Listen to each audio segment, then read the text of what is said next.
बऱ्याचदा असं वाटतं की मी जो जप करतोय, जी प्रार्थना करतोय, जे भगवद्गीता वाचतोय, हे भगवंतांना कळतं का?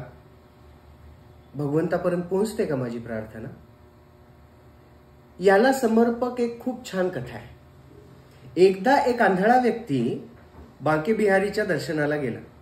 खूप गर्दीतून कशीबशी वाट काढत तो मंदिराच्या गाभाऱ्यामध्ये गेला आणि तिथे त्यांनी बांके बिहारीचं दर्शन घेतलं. कसं दर्शन घेणार? तो तर आंधळा आहे. त्याने बस आपले हात जोडले, भगवंताची प्रार्थना केली आणि तिथून जायला निघाला. एक व्यापारी त्याला बघत होता. व्यापारी त्याच्याजवळ गेला, त्याला विचारलं, अरे तू तर आंधळा आहे, एवढ्या गर्दीमध्ये का धडपडतोयस?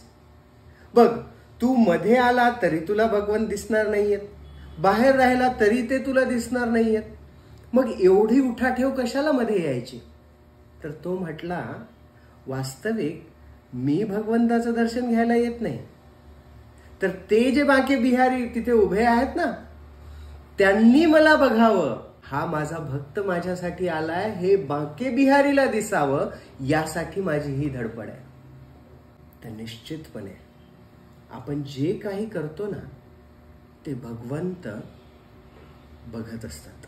आपल्या प्रत्येक कृतीचे साक्षीदार भगवान श्रीकृष्ण आहेत. आणि आपण जप, प्रार्थना, भगवद्गीता आदी ग्रंथांचं अध्ययन यापैकी काहीही थोडंसं जरी केलं ना, तरी भगवंत ते निश्चित लक्षात ठेवतात.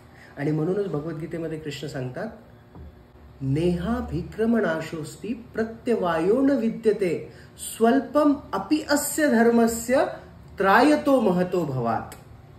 या भगवत भक्तीच्या मार्गावर आपण केलेलं कुठलंही छोटंसं कार्य निश्चितपणे श्रेय प्रदान करून देतं आणि मोठ्यातल्या मोठ्या भयामधून सुद्धा आपलं रक्षण करून देतं.